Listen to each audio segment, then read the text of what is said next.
எனக்கு ஒரு பெர்ஃபார்மர் இல்லை ஒரு ஆக்டர் அதுக்குள்ளே இருக்கார்.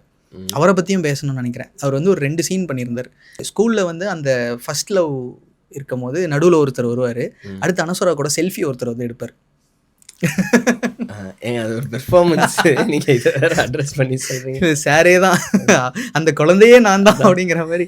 அது சும்மா டைரக்டர் டச்சா இல்லை, அது சும்மா ஒரு மாதிரி ஆசைக்கு சரி ஓகே அனஸ்வரோட பெரிய ஃபேன்ஸ், அனஸ்வரோட ஒரு ஸ்க்ரீன் ஸ்பேஸ் ஷேர் பண்ணிக்கலாம் அப்படின்னு. ப்ளஸ் அப்படியே அந்த போகிற ஃப்ளோவில் இன்ஃப்ளூயன்சர்னு வேறு சொல்லிட்டோம். இன்ஃப்ளூயன்சர்னு ஒரு 10 பேர் ஃபோட்டோ எடுப்பாங்களே, அதில் ஒரு ஃபேனாக அப்படி ஒரு ஃபோட்டோ எடுத்துக்கலாம் அப்படின்னு அது பண்ணோம்.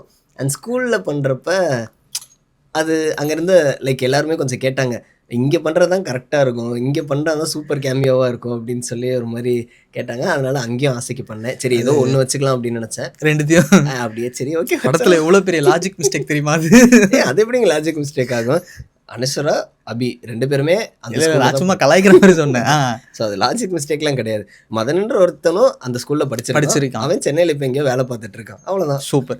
நான் என்ன நினச்சேன், நம்ம கோவா படத்தில் ஒருத்தர் வருவார்ல, அவர் நிறைய கெட்ட அந்த மாதிரி. சரி ஓகே, நான் இன்னும் எக்ஸ்பெக்ட் பண்ணேன் வேற ஒரு மொமெண்ட்ல இவங்க திருச்சி வருவாங்கல்ல, அங்கேயும் ஒரு வருவாரோ. இதுக்கே அடிக்கிறாங்க சும்மா. என்ன சொல்றாங்க? இல்லை சும்மா சொல்கிறேன், அடிக்கிறாங்க. இல்லை நல்லா இருந்துச்சு. நிறைய பேர் சொன்னாங்க இது இந்த டைரக்டர் அப்படின்றது அந்த ரிஜிஸ்டர் ஆக முடிஞ்சது இல்லை. ஸோ அதுதான், அதை பற்றி தெரிஞ்சுக்கணும். அதுக்கு பின்னாடி நீங்கள் நடிச்சதுக்கான அந்த ஸ்டோரியை தெரிஞ்சுக்கணும்னு நினச்சேன். அதுக்கு முன்னாடி இவ்வளோதான் ஸ்டோரி. அவ்வளோதான், சும்மா ஆசைக்கு பண்ண. ஓகே.